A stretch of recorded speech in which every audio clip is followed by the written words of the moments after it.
A carriage door opens, and a young governess steps into a house that breathes silence.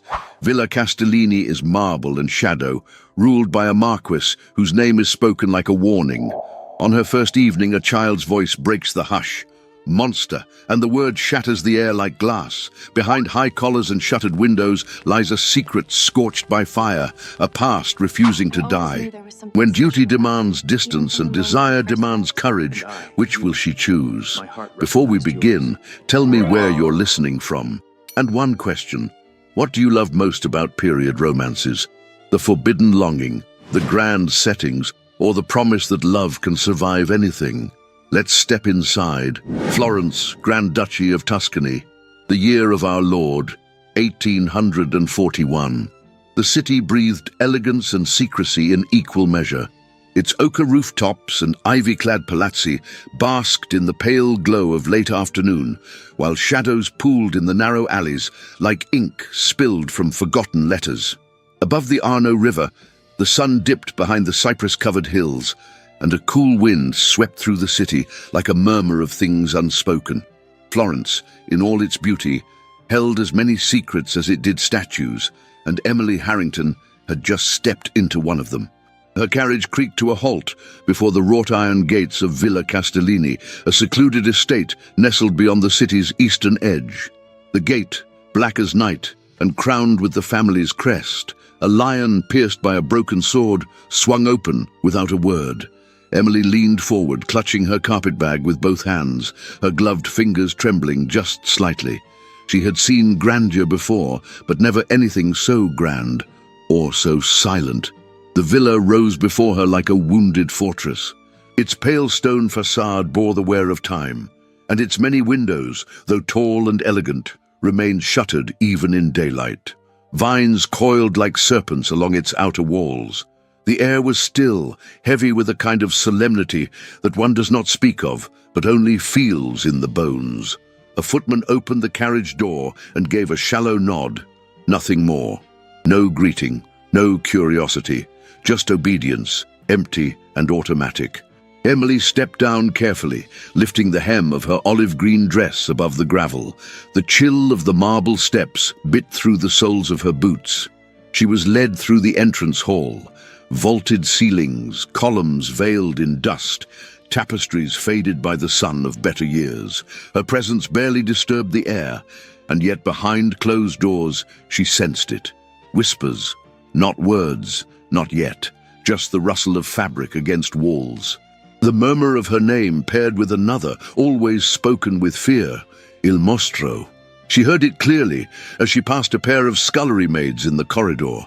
They curtsied, then turned away quickly, one of them making a sign of protection with her fingers. Emily kept walking, chin high, though her heart fluttered in her chest like a bird uncertain of its cage. In the drawing room, she finally met Signora Vespi, the housekeeper whose spine was as straight as a steel rod and whose black gown bore no hint of softness. She spoke in curt Italian-accented English, informing Emily of her duties, her chambers, and the strict expectation of silence above all. "You are here to educate the child, not to speak of the past," she said. "The past belongs to the Marquess, and the Marquess belongs to no one."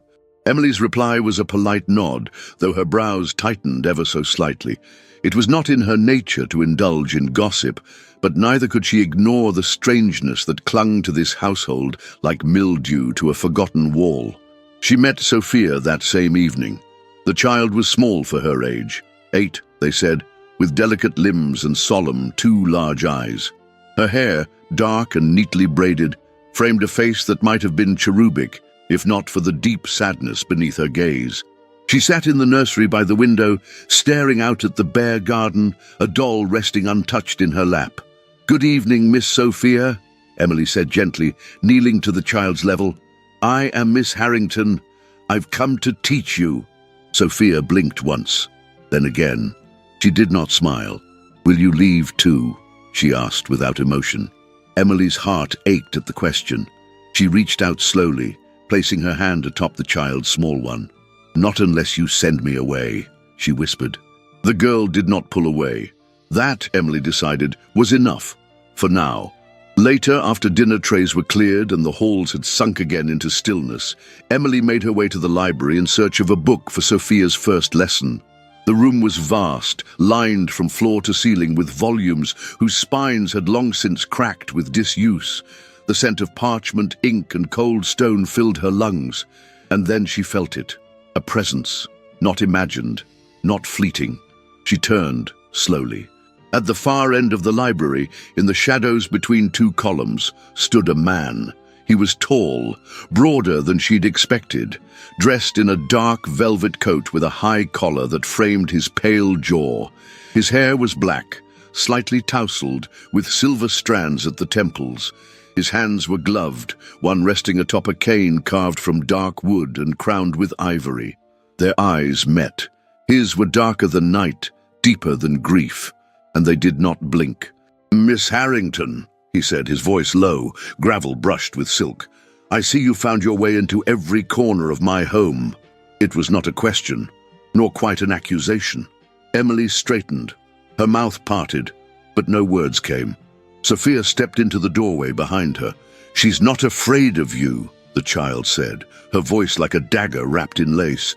"But she should be." Alessandro de Castellini turned his head slightly, looking toward the girl. "You forget yourself, Sophia." "No," the child answered, her chin trembling. "You forget you."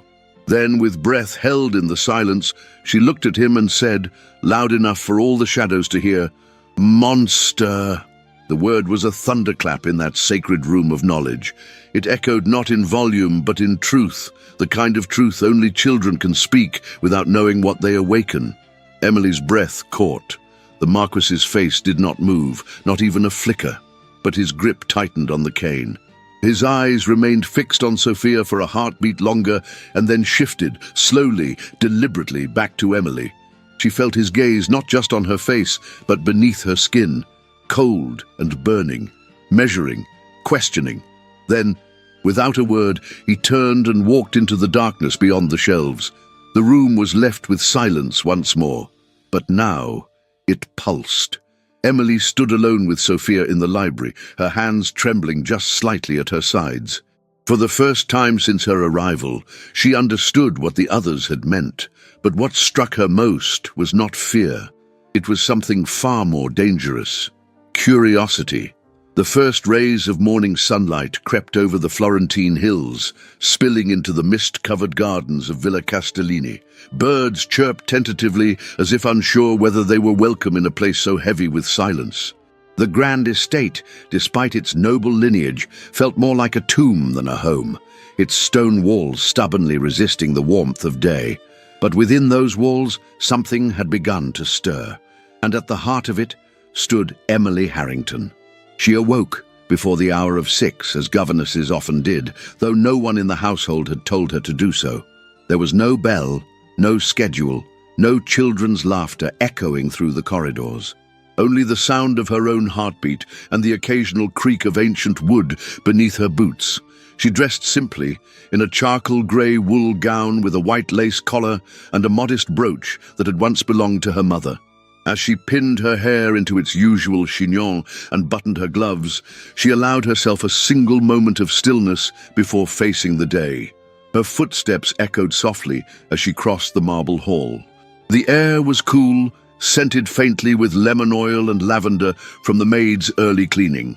She passed a fresco of angels with downcast eyes and paused before the nursery door, where light filtered out in a muted glow.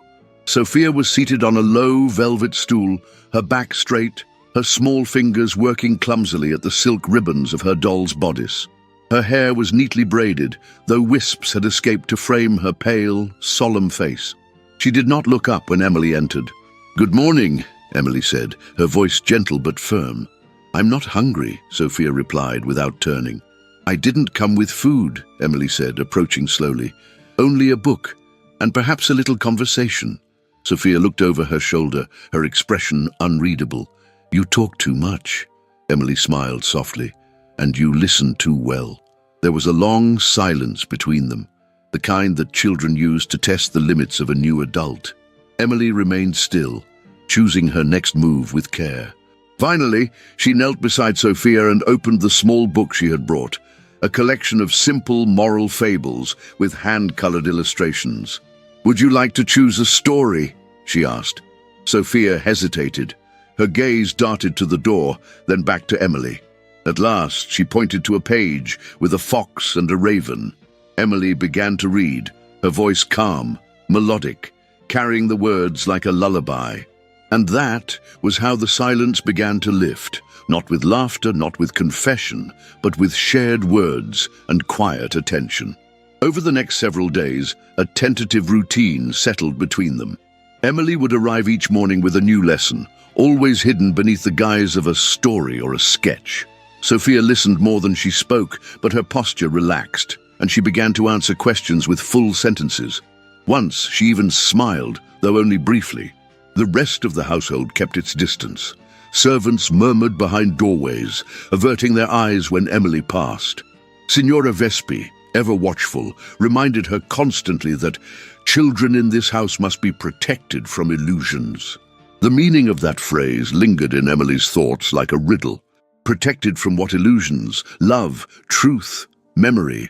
One afternoon, as spring light filtered through the nursery's lace curtains, Sophia was carefully painting a water lily onto a scrap of parchment. Emily sat beside her, watching with silent encouragement. Out of nowhere, the child spoke. "Did they tell you about the fire?" Emily's hand stilled. "No," she answered quietly. "Only that there was one." Sophia dipped her brush again. "It was very big. I didn't see it, but I remember the smoke. I was asleep. Nanny woke me." Emily swallowed. "Did anyone get hurt?" The girl nodded, her strokes becoming more erratic. "She died, the Marchesa and the Marquess. He burned his hands trying to find her." Emily's breath caught. She had not expected such clarity. "That must have been very frightening." "He screamed," Sophia whispered. "But not like when people are afraid. He screamed like someone who was falling." Emily reached over and gently took the brush from Sophia's hand before it could tear the parchment. "You don't have to speak of it if it hurts you." Sophia shook her head. "I don't remember her. Just the scream." The room fell into stillness once more. That evening, after Sophia had gone to sleep and the villa was again cloaked in shadow, Emily descended the staircase and turned into the gallery hall. Her steps were slow, uncertain, as she passed the portraits of the Castellini lineage. Stern men in brocade coats, women with alabaster skin and distant smiles. The final painting at the end of the corridor was draped with black velvet, a mourning cloth. Her fingers itched to lift the fabric, to see the face of the woman whose ghost haunted every corner of this house. But she did not touch it. Not yet. Instead, she turned to find herself face to face with the Marquess. Alessandro di Castellini stood a few paces away, arms folded behind his back. He wore a deep forest green frock coat, his cravat impeccably tied. His presence was not loud, but it was absolute. "You walk the halls like someone in search of answers," he said. Emily met his eyes, her heart suddenly too loud in her chest. "Children ask questions, my lord. It's only natural to want to give them truth." "Truth," he repeated softly, as if the word amused him. "Truth is a luxury here." "I don't believe that," she said. "Not in a house where a child remembers a scream, but not her mother's face." His jaw tensed, just slightly. "You presume too much." Emily took a breath. "I only wish to help her." "She does not need help," he replied. "She needs stability, control, not sentiment." There was a long pause. Then Emily spoke again, her voice gentler, though no less firm. "I understand grief, my lord, and fear, but children cannot grow within walls made of silence. They grow twisted, afraid of shadows that do not belong to them." Alessandro stepped forward, and the closeness of his figure stole the warmth from the corridor. "You speak as if you understand this house." "I speak as someone who hears what is not spoken." Their eyes locked, and in that gaze Emily saw a flicker, just a flicker, of something beneath the surface, not pain, not sorrow, something raw, a grief so deep it no longer knew how to name itself. He turned away before she could read more. "Stay out of matters that do not concern you," he said, voice like marble, "or you will find yourself burned." And then he walked away. Emily stood alone once more, the walls of Villa Castellini pressing in, heavy with memory, with fire, and with truth still smouldering beneath the ash. But she was no longer afraid. She was drawn in. The day had surrendered quietly to dusk, leaving a golden haze lingering along the arches of the villa's cloisters. Florence in April breathed with the scent of orange blossoms, yet within the walls of Villa Castellini the air remained still and solemn, untouched by the renewal that stirred the world beyond its gates. Emily moved through the halls like a gentle whisper, her steps light across the polished stone. She carried in her hand a worn, leather-bound volume, Favoli Morali di Lorenzo Magalotti, a beloved fable Sophia had asked to revisit. Only somewhere between the nursery and the drawing room, the book had vanished. It was a small thing, almost insignificant, yet in this house where time hung heavy and silence ruled, even the loss of a story felt like a fracture. The west wing of the villa was rarely used. Long stretches of hallways bore the weight of disuse, curtains were drawn, chandeliers cloaked in linen, and doors stood closed with a hush that discouraged curiosity.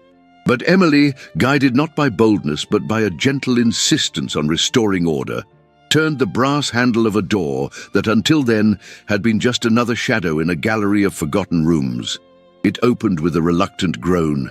Dust danced in the fading light.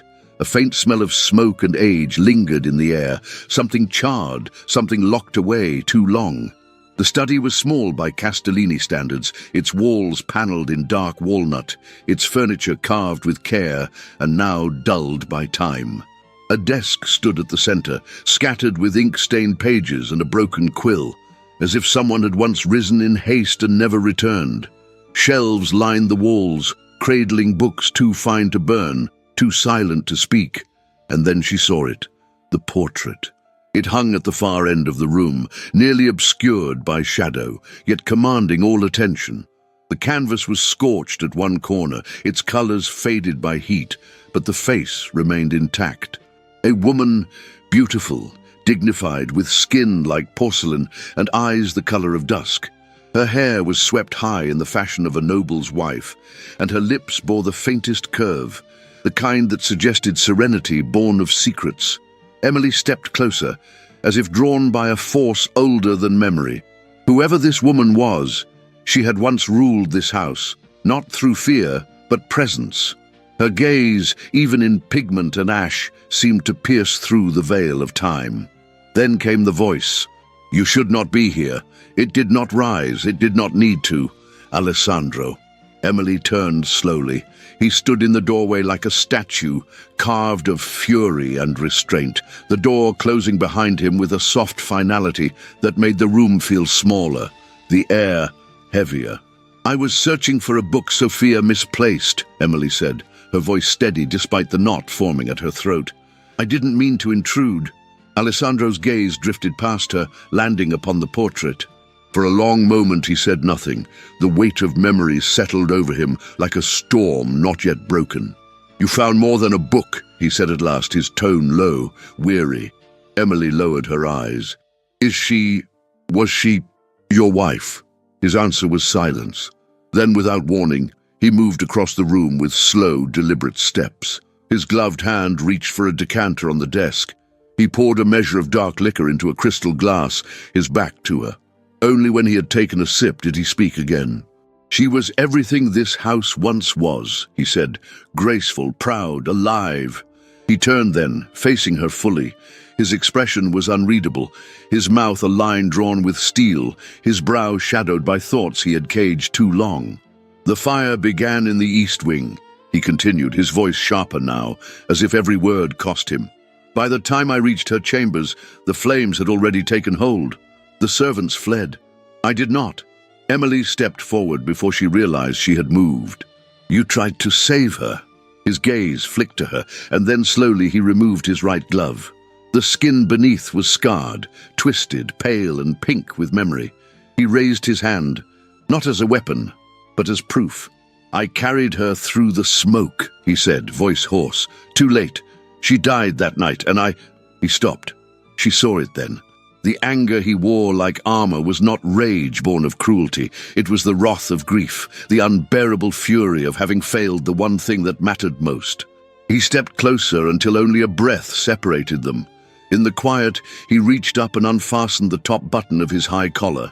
Emily watched, frozen, as he slowly revealed what no one in the villa dared speak of. A scar traced the line of his jaw, curling down to the hollow of his neck. It was not grotesque, not truly, but it was raw, real. A mark carved by flame and fate, by love and loss. Her breath caught. She had not known what to expect, but it was not this. Not vulnerability. Not a wound that still bled in silence. Alessandro looked at her then. Not through her, not beyond her, but at her. "You think me a monster," he said softly. "They all do." "I don't," Emily replied, her voice barely above a whisper. "Not now." The moment stretched between them, thick with things unspoken. He stepped back, rebuttoning his collar with slow precision, sealing away the truth once more. "Do not come here again," he said, but his voice had lost its edge. "This room is for the dead." Emily turned toward the portrait once more. The woman's face remained as composed as ever, but something in the light had shifted. Or perhaps it was in her own heart. "She would not want to be forgotten," Emily said. Alessandro did not respond. She left the study with slow steps, the door closing behind her with a final click.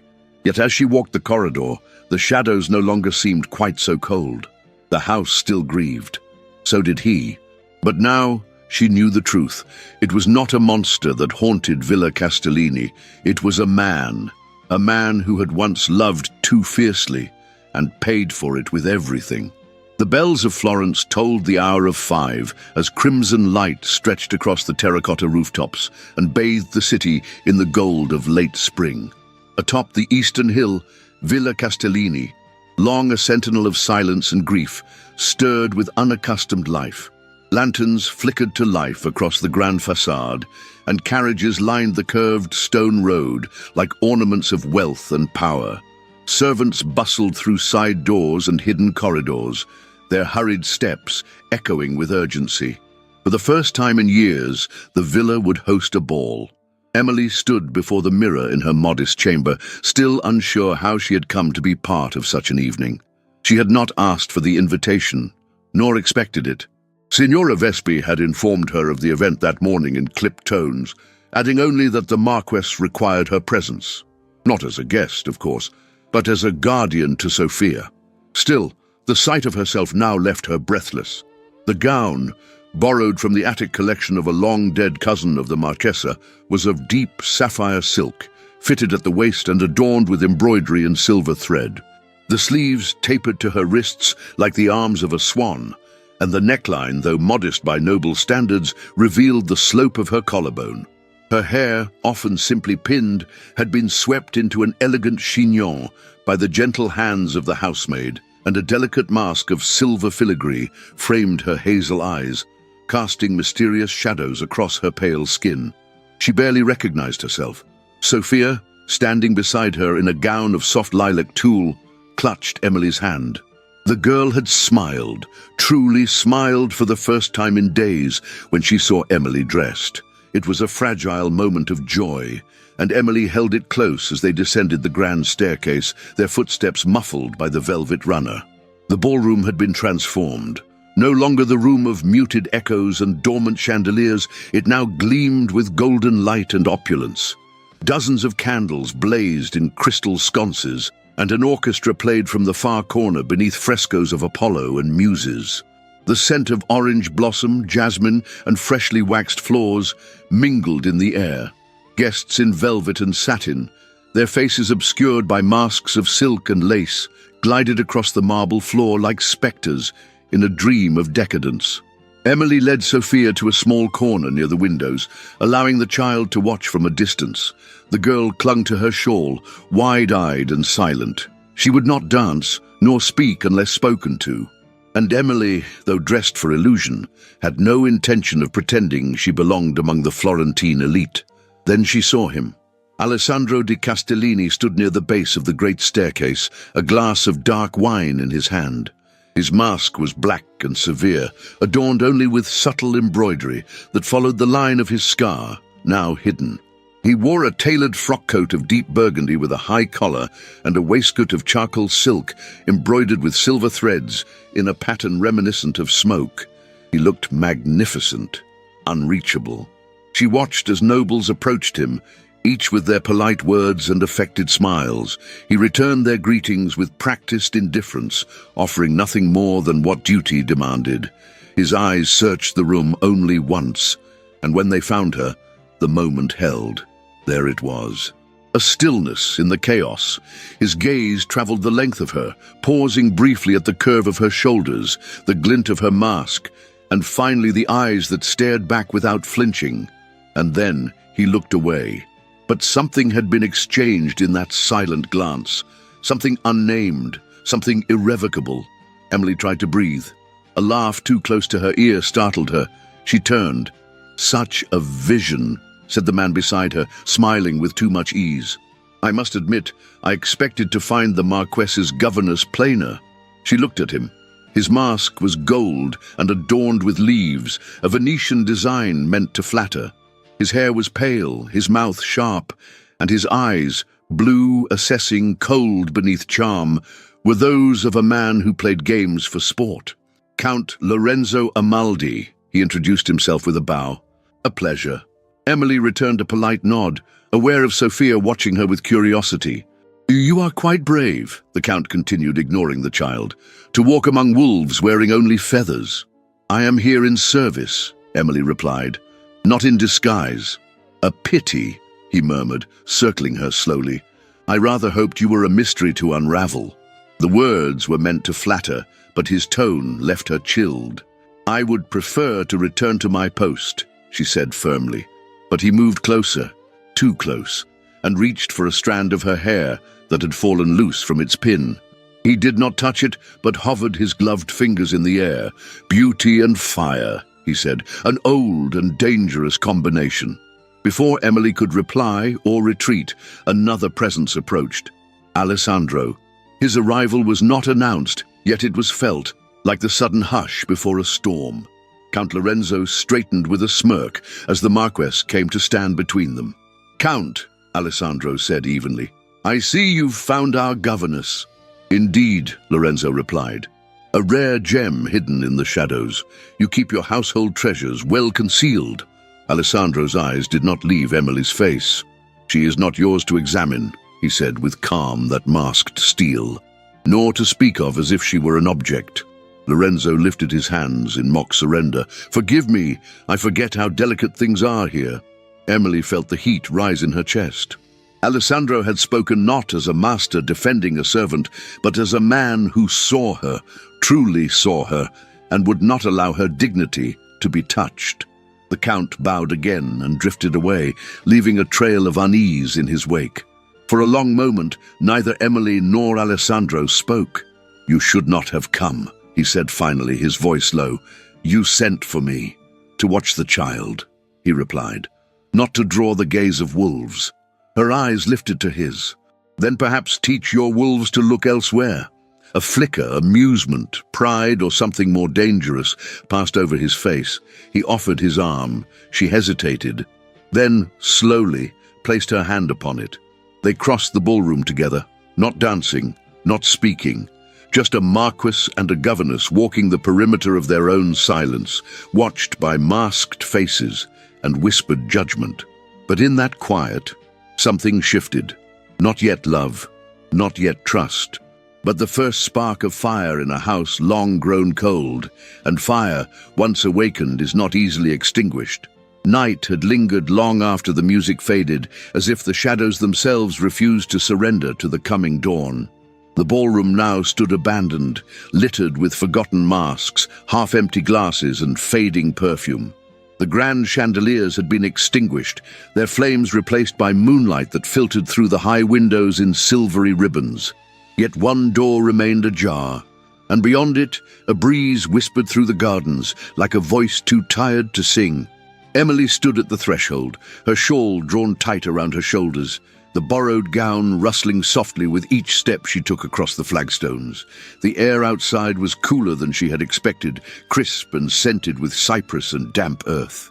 The stillness welcomed her like an old friend, cradling her in a silence that was neither heavy nor hostile, but reflective, intimate. She had not meant to follow him, and yet her feet had moved of their own accord, drawn by something she dared not name. The garden at night bore no resemblance to the strict geometry of its daylight order. In darkness, it became a labyrinth of shadow and memory, and the cypress trees, those silent sentinels of Tuscan soil, rose like black columns against the sky, their branches trembling in the hush. Emily turned a corner by the marble fountain, its basin stilled for the night, and stopped. There he was. Alessandro stood beneath a canopy of cypress, his coat removed, his dark waistcoat unbuttoned at the collar. His posture, though still proud, was touched by weariness. In the moonlight, he did not look like a nobleman, nor a master of lands and legacy. He looked like a man. He did not turn when she approached. His voice, when it came, was quiet and measured. "You should be resting. I might say the same to you," she answered. He gave a dry, hollow chuckle. "Rest comes with peace. And I have none." Emily came to stand beside him, though not too close. She followed his gaze across the garden path to a cluster of roses blooming defiantly in the shadows. "They're her favorite," he said suddenly, "the white ones. She planted them the spring before everything." Emily remained silent. He had not spoken his wife's name, but he had opened a door, and she would not shut it. "She used to walk here in the early mornings," Alessandro continued, "barefoot. She said the earth felt different when it was cold, more alive somehow." There was a long pause, as if he were listening for the sound of footsteps that would never come again. "I stood by the window one morning and watched her twirl in the mist like a girl pretending to be a swan. She was too old for such things, but she danced anyway, for herself, for no one." Emily felt her throat tighten. She had not expected this softness from a man carved of silence and shadow. She glanced at his face, half veiled in silver light. His profile was sharp, austere, but in the hollow beneath his cheekbone there was a weariness that only grief could carve. "She must have been very brave," Emily said gently. He looked at her then fully, and something flickered in his dark eyes. Not anger, not sadness, something deeper, something unguarded. "She was," he said, "far braver than I." There was no bitterness in his tone, only reverence, regret. He turned away, stepping slowly toward the low wall that bordered the garden's edge. Beyond it, Florence lay sprawled like a painting in the distance, her lights winking like stars scattered across the earth. "They talk, you know," he said. "The nobles, the staff, even the tenants. They whisper of the fire, of how she screamed, of how I failed her." Emily joined him at the wall, her fingers resting lightly on the stone. The chill of it seeped through her gloves. "They don't know what happened," she said softly. "No," he murmured, "but I do." He turned his face to the breeze, letting it carry his confession. "I reached her too late. The ceiling had collapsed. Smoke everywhere. She had collapsed too, but she was still alive, barely. I carried her out, through the flames, through the suffocating black. My hands—" He stopped, glancing down at the gloves he still wore, even now. They were nothing but raw flesh by the time I reached the courtyard. But it didn't matter. She died before the sun rose. Emily pressed a hand to her chest, feeling her heart beat with his pain. "She must have known," she whispered, "that you loved her." He did not answer immediately. Instead, he stared out into the night, as if trying to find her ghost in the curve of the hills. "I never said it enough," he said finally. "I thought there would be time. There is always time, until there isn't." They stood in silence for a long while.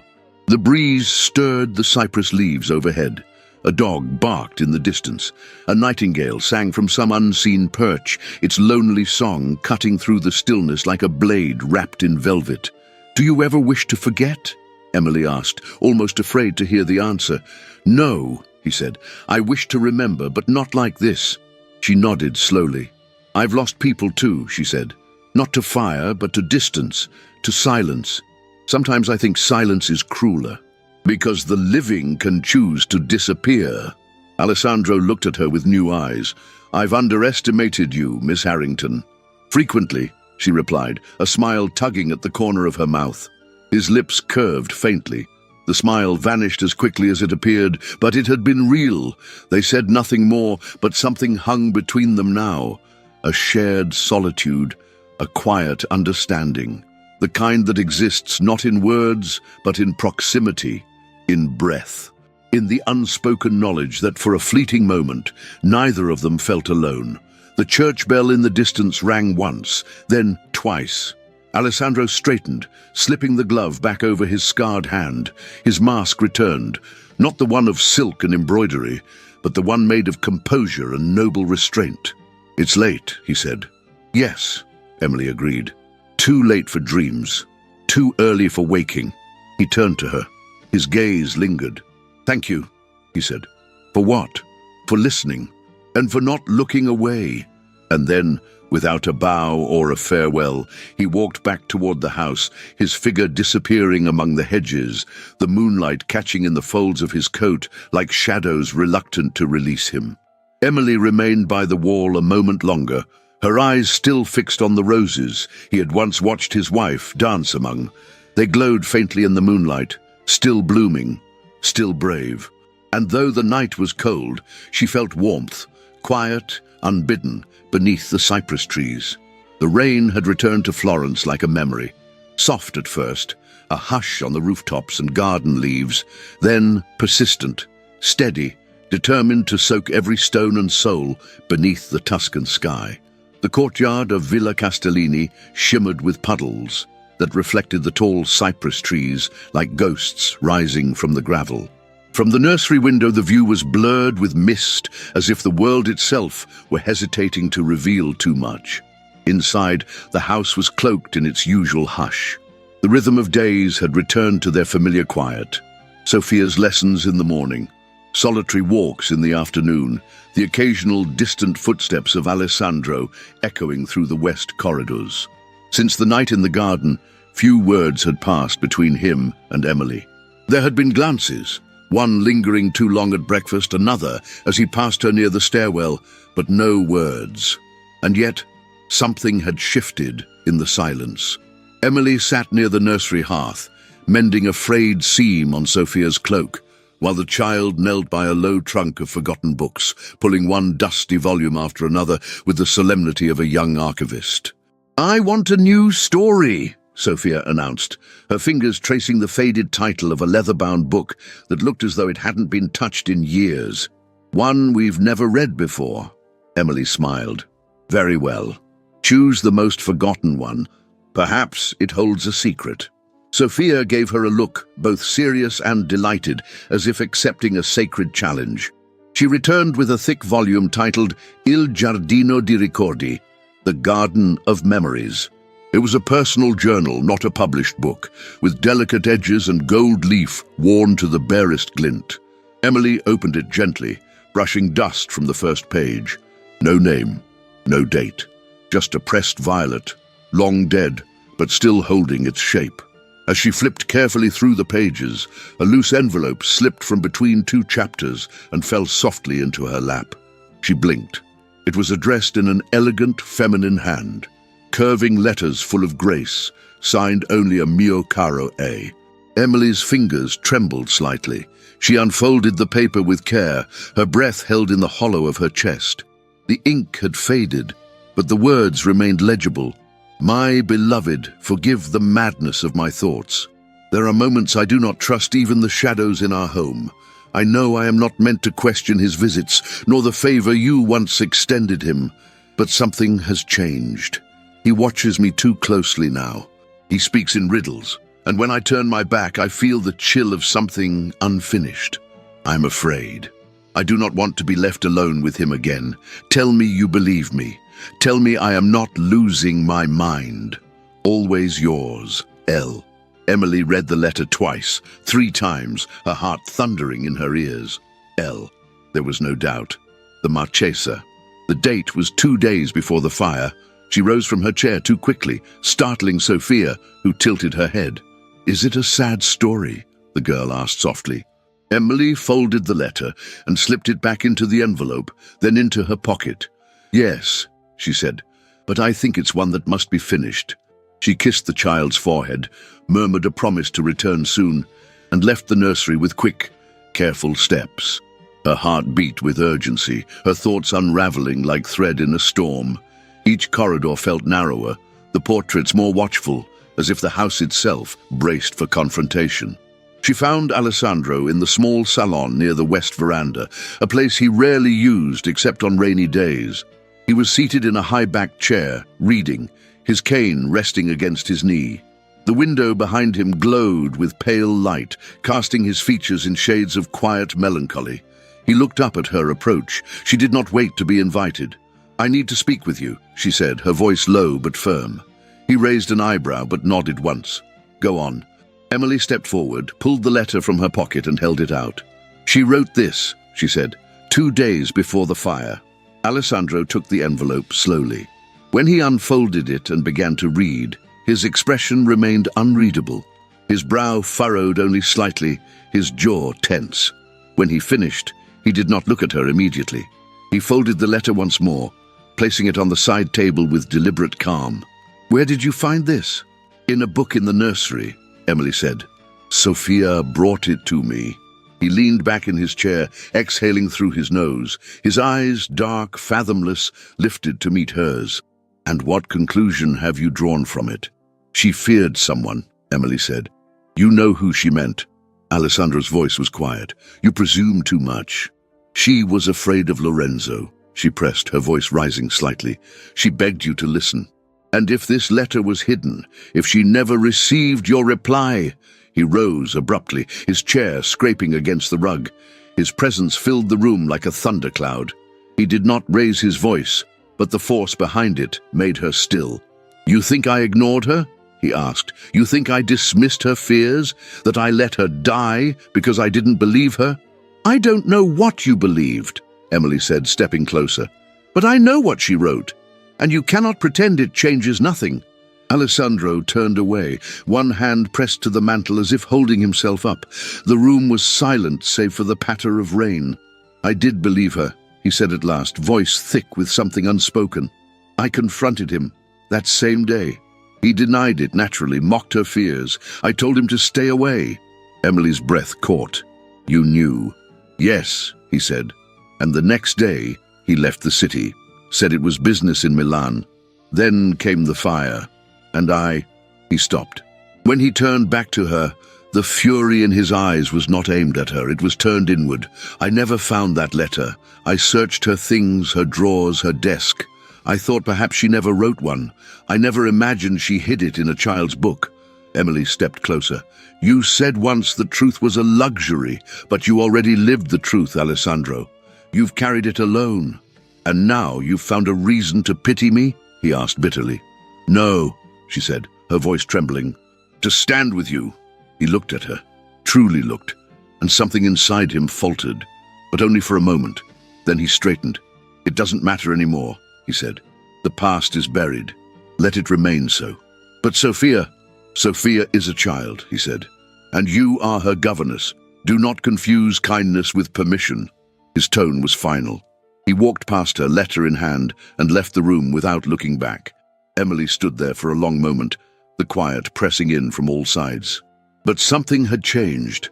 The letter had existed, the fear had been real, and Count Lorenzo Amaldi was not a memory. He was a threat.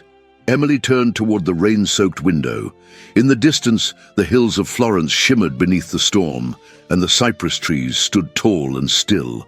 She would not let this truth vanish into silence, even if she had to seek the rest of it alone. Florence shimmered beneath the gaslight of early evening, its domes and spires softened by the haze of twilight. The Arno flowed in silence, reflecting the distant bells of Santa Croce as they marked the hour of 8. It was a night woven from silk and deception, from elegance and danger. A night meant for music and masks, for whispered lies in velvet boxes. The Teatro della Pergola stood like a jewel at the heart of the city, its facade ablaze with lanterns, its grand columns embracing nobles and strangers alike. Tonight's performance promised a tragic aria, and among the elegantly dressed crowd, Emily Harrington ascended the marble steps beneath the arm of the man whose name she had come to dread. Count Lorenzo Amaldi. Her gown, borrowed once again from the estate's aging collection, was of pale amethyst silk, modest in cut but undeniably beautiful. Her gloves were white, pristine, hiding the tremor in her hands. A single pearl adorned her throat. She wore no mask. This time she came not to be seen, but to see. She had accepted his invitation not from vanity nor curiosity, but out of necessity. Alessandro had refused to speak further of the letter, had closed the door with such finality that Emily could no longer ignore the pull of truth. If answers would not come from him, they would come from the source of the storm itself. Count Lorenzo, dressed in a deep emerald waistcoat with gold embroidery, guided her with a careful hand through the foyer, smiling at acquaintances, nodding to diplomats, always aware of who watched him. He played the part of the gracious host with theatrical ease, yet beneath the charm, Emily felt the edge of something colder, something sharpened not by intellect, but by intent. Their seats were private, high above the stage, a velvet-lined box, candlelit and secluded. From there, the full sweep of the theatre unfolded, tier upon tier of silken gowns, jeweled hair, and opera glasses lifted like masks of curiosity. "You chose a good night," Lorenzo said smoothly, taking the seat beside her. "Tonight's soprano dies for love. How poetic, no?" Emily offered a neutral smile. "I don't believe love should require death to prove itself." He chuckled. "Then you have never loved with the desperation that leaves no room for survival." The overture began. A hush fell across the crowd like a prayer, and the strings climbed into sorrow. Emily's heart beat faster. Not for the tragedy unfolding below, but for the one seated beside her. She had planned her words carefully, threading diplomacy with boldness, hoping to tease from him a truth he might not realize he revealed. She leaned closer, her voice barely above a whisper. "You knew the Marchesa well, didn't you?" Lorenzo tilted his head. "Is that jealousy I hear?" "It's a question," she said softly. "I knew her," he admitted, eyes never leaving the stage. She was exquisite, fragile, but not as innocent as people like to believe. Emily's jaw tightened. "She feared someone." "She feared many things," he replied, "but her greatest fear, I believe, was her own husband." Her breath caught. He glanced at her now, his eyes glinting in the candlelight. He was passionate, controlling, a man of duty, yes, but also of wrath. "I warned her. I warned them both." Emily looked away, struggling to keep her voice steady. "You make yourself sound noble." "I make myself sound necessary," he corrected. A long silence stretched between them as the soprano below cried out in anguish, her voice soaring over the violins like the final breath of a dying bird. "I don't understand," Emily said. "If you suspected something, why stay close?" "Because power draws power, Miss Harrington, even when dressed as grief." She turned to face him fully. "And now, what draws you?" He leaned toward her, close enough that his voice brushed her skin like a chill. "You." The moment shattered like glass. Emily stood, her hands trembling. "You invited me here to manipulate me." "I invited you here to open your eyes," he said, still seated, still calm. "You've buried yourself in that house like a nun in mourning. For what?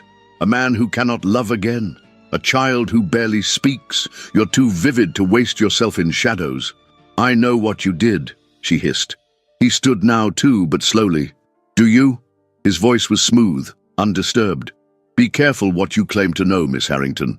Some truths are too dangerous to carry." The curtain fell below. Applause thundered from the audience. But outside their box, another sound was rising. The creak of a door opening, the unmistakable steps of polished boots on marble. Emily turned. Alessandro stood at the threshold, his dark coat soaked with rain, his hair uncombed, eyes blazing not with surprise, but with fury. The usher behind him paled and vanished. Lorenzo smirked. "Well," The beast leaves his castle. Alessandro ignored him. His eyes were on Emily, and in them she saw something she had not expected. Wounded betrayal. "What is this?" he asked, his voice low, like thunder held back by sheer will. Emily stepped forward. "I needed answers. You refused me. So you sought them in his company?" The words sliced like winter wind. "Do you know what you've done?" "I came to protect you," she whispered. "To protect Sophia, to understand what your silence wouldn't allow." Lorenzo stepped between them, an unnecessary gesture of gallantry. "She came of her own free will, Castellini. Perhaps she's grown tired of ghosts." Alessandro's fist clenched. "You are filth," he said, "wrapped in velvet and lies, and I was a fool to ever let you near my family." The moment froze. The eyes of nearby guests turned toward the commotion, whispers already rising like smoke. Lorenzo smiled, ever composed. "Careful, old friend. You wouldn't want to cause a scandal. You brought scandal to my door the day you stepped inside it." Emily reached for Alessandro, her eyes wide with desperation. "Please, not here." He looked at her then, not with rage, but with disappointment so sharp it made her recoil. "You've made your choice," he said. She shook her head. "No, I haven't." "You already did," he replied. And then he turned and walked away, the crowd parting around him like frightened water. Lorenzo exhaled slowly. "Well, that was dramatic even for an opera." Emily stared at him. "I will never forgive you," she said. His smile faltered just slightly. "You assume I require your forgiveness." She left the theater alone. Rain soaked through her gown as she walked through the streets of Florence, each step heavier than the last. By morning she would be dismissed. By noon, her room at Villa Castellini would be empty. But her heart remained somewhere between the truth she had touched and the man she had lost in the effort to find it. The wind howled down from the Apennines with the cold breath of a season not yet willing to surrender to spring. It swept through the city like a warning, curling around chimneys, rattling shutters, and pulling at skirts with unseen hands. Rain fell in erratic bursts, lashing against the cobblestones of Florence and soaking the hem of Emily's cloak as she stepped out of the carriage, her boots already damp with mud. She had not come with luggage. She had not come with an invitation. She had come with a letter, a desperate plea written in trembling ink by the nursemaid, slipped into her hands behind the market stalls that morning, whispered with trembling lips and tear-rimmed eyes, "Sophia is ill, truly ill. She cries for you in her fever." The words had struck her with the weight of fate itself. And so, without hesitation, without a second thought, Emily had boarded the first carriage north, her heart pounding like thunder against her ribs, every mile a prayer she could not bring herself to speak aloud. Now, standing before the iron gates of Villa Castellini once more, she felt the echo of all she had left behind, the grief, the anger, the humiliation of her dismissal. But none of that mattered now. A life was at stake, a small, precious life. The gates opened for her without resistance. The guards recognized her. Of course they did.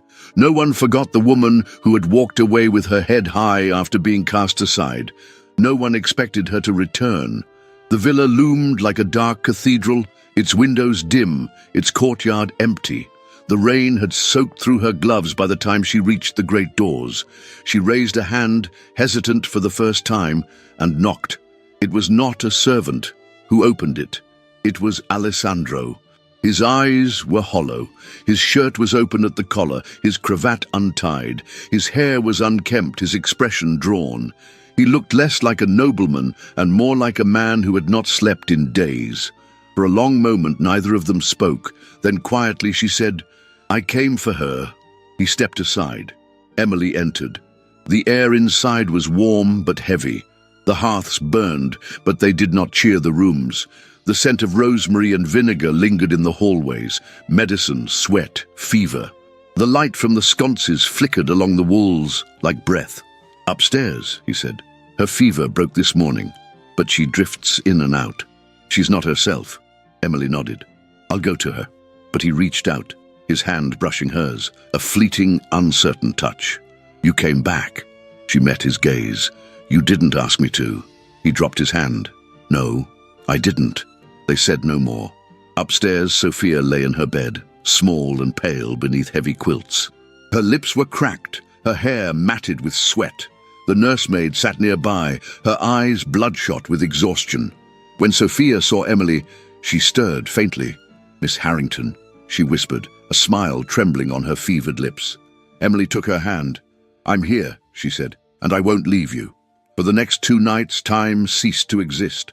Emily and Alessandro took turns beside the child, administering cloths, teas, tinctures.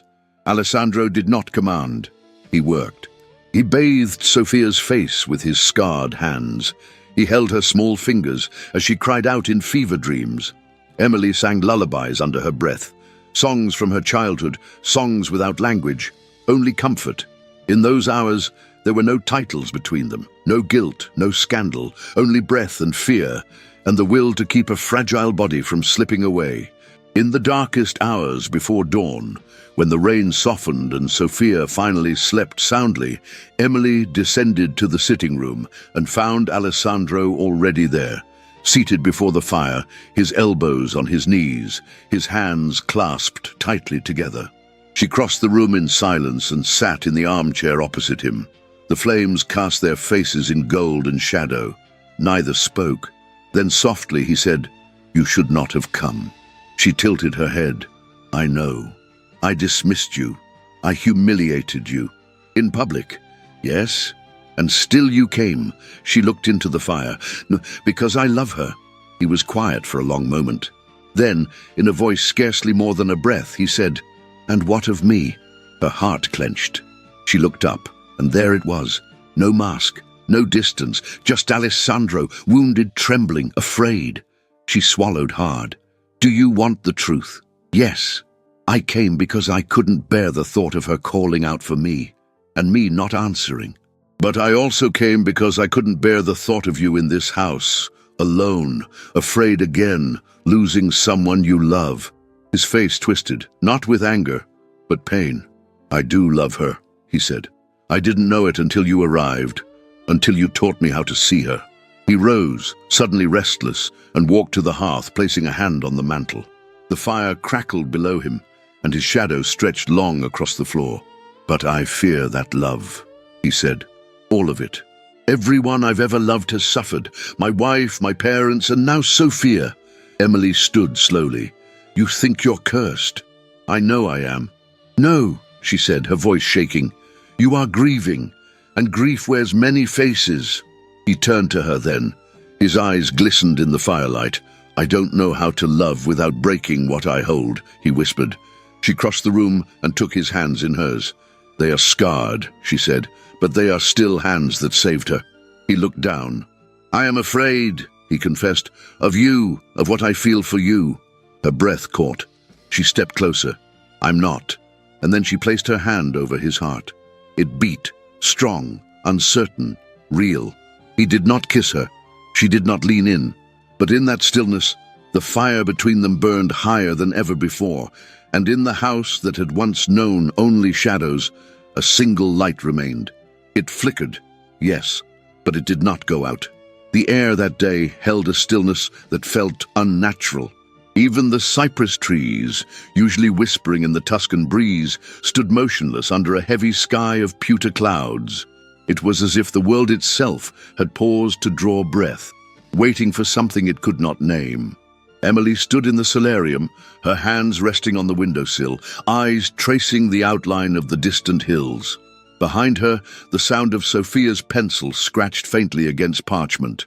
The child was finally regaining strength. Her cheeks had color again. Her voice had begun to carry lilt, not just weight. The fever had passed, but something else loomed, something Emily could not yet see, but felt in her very bones. It came in the form of a whisper. Julia, the housemaid who had once helped Emily with her shawl in silence, now appeared in the corridor with trembling hands and a face drained of color. Her eyes darted toward Sophia, then back to Emily. "Come," she said in a breathless hush. "Not here." Emily followed her into the corridor, heart already racing.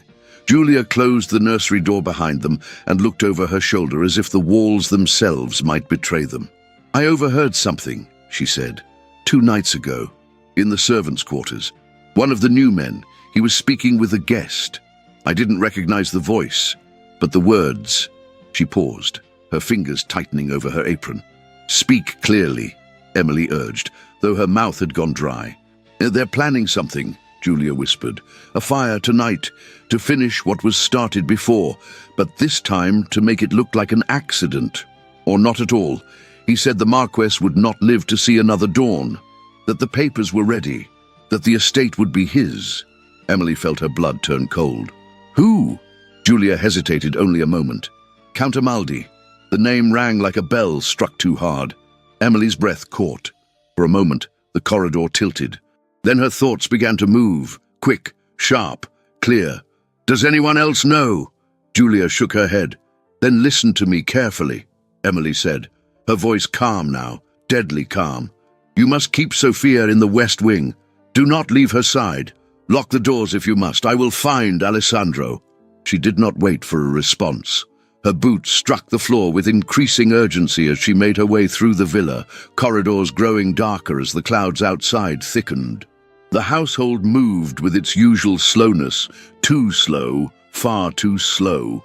She found Alessandro in the gallery, standing before the veiled portrait of his late wife. "Alessandro," she said, breathless, "you must listen to me. There's no time."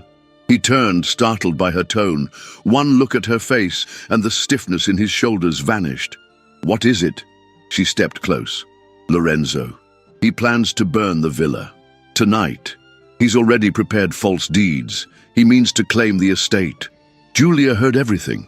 His face changed, utterly, not surprise, not disbelief, recognition, as if he had known, in some corner of his soul, that this man would return to finish what he had begun. "Where is Sophia?" "In the West Wing. Safe, for now." He did not hesitate. "I'll go to her." "No," she said. "You must find the guards. Warn the staff. I'll go to her." He gripped her arm. "Emily, there's no time," she said, her voice low but unyielding. "I know the house better than they do. Go." Their eyes met. His held fire. Then he nodded and turned down the hall like a man headed into battle. Emily ran. The sky darkened swiftly as wind picked up, gusting hard against the shutters. Thunder rolled once, distant but deep, as if the earth itself were protesting what was to come. She reached the West Wing and burst through the door to find Sophia curled in a chair near the hearth, the embers still warm. "Miss Harrington?" the girl asked, startled. "Come," Emily said, already moving. "There's danger. We must leave." Julia appeared from the shadows, ready. They wrapped Sophia in a cloak, grabbed nothing else. The child, sensing the seriousness, did not resist. And then the first scream echoed from the east side of the house. Flames. They leapt from a lower window, licking the air like greedy fingers. Smoke burst from the corridor, thick, black, acrid. Somewhere, glass shattered. Emily grabbed Sophia's hand and ran. The smoke found them fast, crawling along the walls, burning their lungs. Every step was a guess, every turn a prayer. Heat radiated through the floorboards. They reached the base of the grand staircase, but the fire had already climbed it. And then, "Emily!" His voice, ragged and raw, cut through the chaos. She turned toward it and saw him, Alessandro, emerging through the smoke like a figure from a fever dream. His coat was torn, ash on his face, but his eyes locked on hers with unwavering clarity. He reached them in 3 strides. "Take her," Emily gasped, lifting Sophia into his arms. He cradled the child against his chest, his face tight with pain and fury. "This way," he said, "through the servants' exit." They turned, but another crash stopped them. Lorenzo. He stood at the top of the smoking staircase, his coat torn open, his face twisted with rage. "You should have stayed gone," he spat, coughing on smoke. "She was never meant to survive." Alessandro did not speak. He handed Sophia back to Emily, then stepped forward, toward his enemy, toward the man who had haunted his past, stolen his peace, and now threatened what little he had left. But Lorenzo was already backing away. Flames surged behind him. His foot slipped, a beam cracked, and before he could scream, the floor gave way beneath him. He disappeared into the fire. Emily cried out. Alessandro turned, Sophia still in her arms. He took them both, guiding them through the side passage, through smoke and heat and memory. They emerged into the garden as the east wing roared behind them. Servants poured water. Buckets formed lines. Horses screamed in their stables. The villa burned, not all of it, but enough to strip the stone of silence, to cleanse it with flame. Emily sank to the earth, still clutching Sophia, coughing, weeping. Alessandro collapsed beside her, his hand brushing her back in wordless confirmation that they were alive. Later, much later, after the rain had come at last to douse the final embers, a document would be found in Lorenzo's abandoned carriage. Deeds, forged contracts, and beneath them a torn letter, the same one the Marquess had written, damning him in her own hand. It was over, and something new had just begun.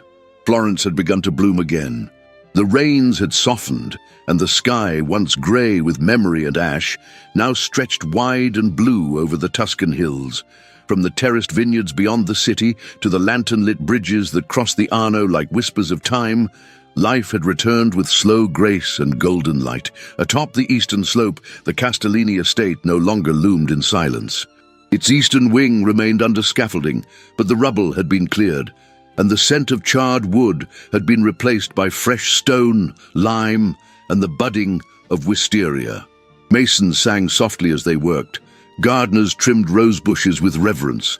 The fountains, once dry, now danced with spring water. The house was no longer a mausoleum. It was becoming a home. Inside, the atmosphere was one of quiet rebirth. The halls that had once echoed only with solitude now held the murmur of voices, of movement, of presence. Fireplaces burned not for necessity but comfort. Windows stood open to the breeze.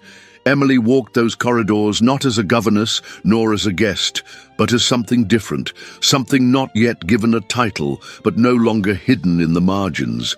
She had not worn mourning colours since the fire. Today, she wore soft cream muslin, simple but elegant, with a ribbon of dusky rose tied at her waist.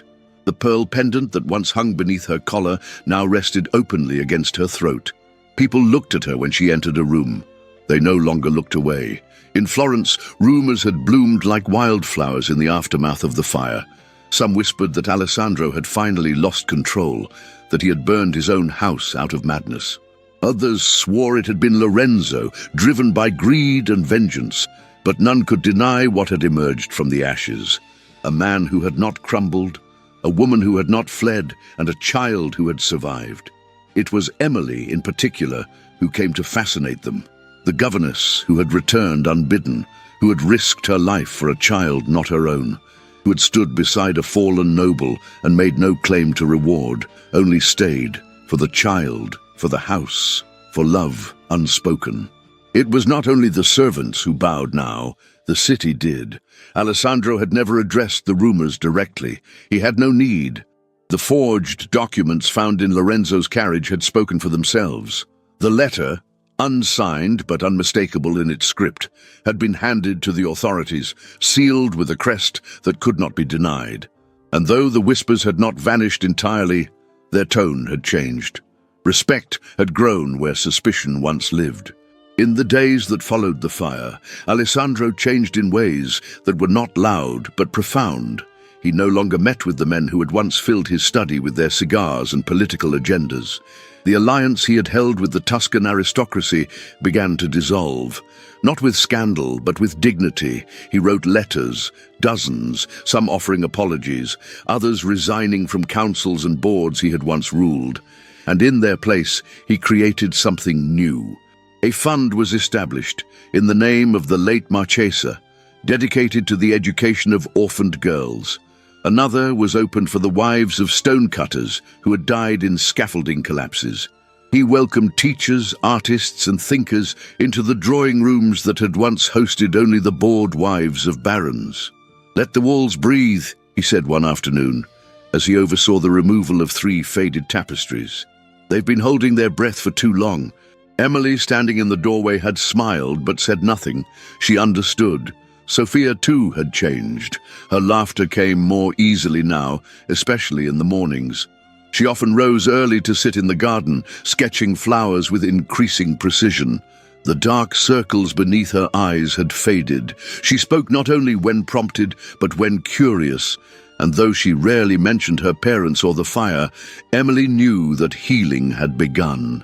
One afternoon, near the end of April, Emily found herself alone in the rebuilt solarium.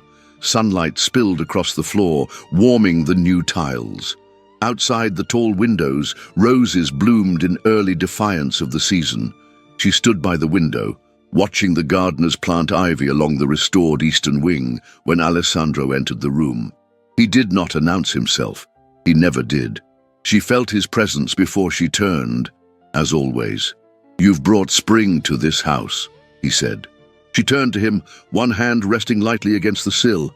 "I did nothing it wasn't already yearning for." He studied her face, as if reading a page he had nearly forgotten. "No," he said. "You did what I could not. You stayed." She tilted her head. "You asked me to go." "I was wrong," he said softly. The words hung there, simple, without weight, yet carrying everything. They had not spoken much of what had passed between them during those fevered nights. Their hands had brushed. Their silences had grown tender, but neither had spoken plainly. Not yet. Emily stepped forward until there was only a breath between them. "I didn't stay for gratitude," she said. "I know. I stayed for Sophia." He nodded. "And for you."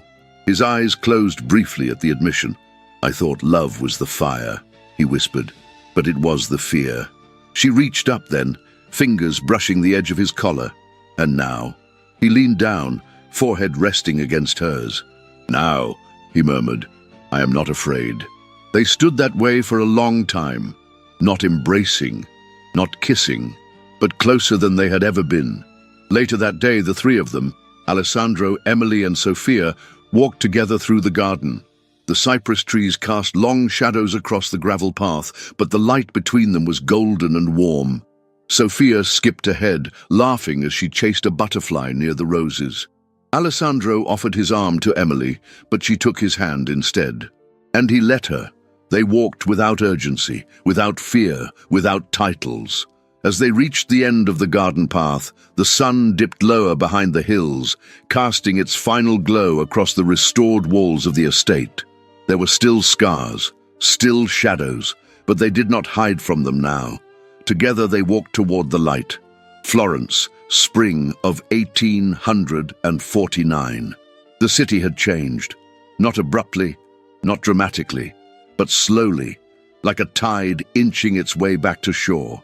The old walls still stood, and the river still shimmered beneath the golden bridges, but the sounds had shifted.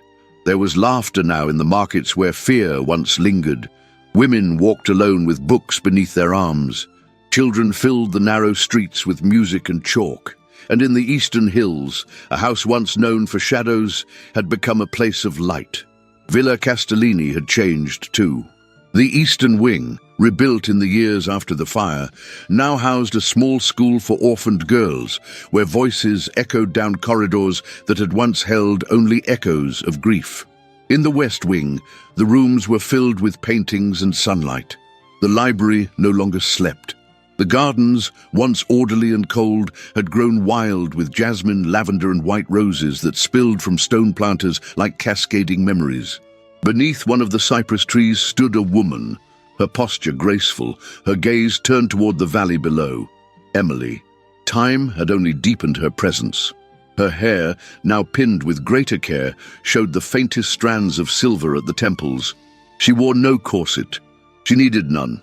Her dress was of soft linen, sky blue, belted with ribbon. At her side was a basket, half filled with cut blooms, half forgotten now, for her eyes were far away. 8 years. 8 years since fire had threatened to take everything. 8 years since love had begun, not with a kiss, but with a question. Why are you not afraid of me? The answer had never changed, because she never was. Behind her, a pair of feet ran across the gravel, light, certain, joyous. "Mama, he's reading again to the chickens." Emily turned, laughing softly. A boy of 6 barreled into her arms, messy curls, dirt on his knees, cheeks sun-kissed and warm. "Giacomo," she said, smoothing his hair. "Let your brother talk to whomever he likes. Even chickens need stories." From behind the hedge came another child, slender, taller, more solemn, carrying a worn book and frowning in concentration. "Stories deserve better audiences," the older boy muttered. "Matteo," Emily called gently, "come here, darling. It's time for tea." He obeyed with reluctance, clutching the book to his chest. Sophia appeared next, now 16, a young woman in every sense, her braid falling over her shoulder, her smile quiet and composed. She wore a painter's apron over her dress, her hands stained with colour. "Giacomo knocked over the pallet again," she said with mock exasperation. "I was chasing a butterfly," the boy protested. "You were chasing trouble," she corrected, but her tone was tender. Emily turned as another figure approached from the tree-lined path, taller, broader, with silver at his temples and a cane in one hand, though he rarely used it now. Alessandro. His eyes found hers immediately, the same way they always had, as if the years had not dulled the gravity that pulled them together. He leaned down and kissed her cheek, a gesture still full of reverence. "The board approved the expansion," he said quietly. "We'll have room for 30 girls by next winter." Emily smiled, pride warming her chest. "And the council. Unanimous, for once." They stood a moment in silence, watching the children move through the garden. Their garden, a sanctuary made not of stone and wealth, but of resilience, forgiveness, and the kind of love that grows slowly and never fades. There had been loss along the way. Signora Vespi had passed 3 winters earlier, quietly in her sleep, her last days spent in the room overlooking the olive grove she had once dismissed as frivolous. She had left behind a letter, folded precisely, with a single sentence. "Thank you for making this house a home again." Count Lorenzo's name had not been spoken in years. His estate had been seized, his titles revoked. No monument bore his name, only a brief footnote in the legal ledgers of Florence. But Emily and Alessandro, together, had built something that no fire could erase. Love had not dulled in the quiet seasons. It had deepened, it had aged, it had survived. And in moments like this, sunlight warming their skin, their children laughing among the roses, Sophia painting beneath the cypress, it shone brighter than it ever had. As the bell tower rang in the city below, Emily took Alessandro's hand. Their fingers laced together, scarred and soft, time-worn and steady. There were still shadows in the world, but they did not fear them anymore, for they had learned together how to walk toward the light. Every story leaves a trace in the heart, but some settle deep, like roots that quietly change the way we see the world. Emily and Alessandro's journey was not just about surviving the fire, but about daring to believe in light after darkness, in forgiveness after betrayal, in love that chooses to stay, even when fear whispers it should run. Perhaps you saw a part of yourself in Emily, standing firm when the world doubted her, or maybe in Alessandro, the man trapped behind walls of his own making, learning that healing begins not in silence, but in surrender. Or even in little Sophia, whose laughter returned only when hope was given a home again. This was a story of second chances, of truths buried and uncovered, of courage spoken not with grand speeches, but with small acts of devotion. It reminds us that even after the worst has burned us to the ground, we can rise, rebuild, love again. If this story moved you, even a little, we invite you to share your thoughts in the comments. What moment touched you the most? What lesson stays with you? And if you made it all the way here, leave us a single word in the comments so we know you walked this entire journey with us. Resilience. Your presence means more than you know. If you'd like to help our small creative team continue crafting stories like this, rich in emotion, detail, and history, consider sending a super thanks with any amount your heart leads you to. Your support allows us to keep breathing life into each chapter we share. And if supporting financially isn't possible right now, that's okay too.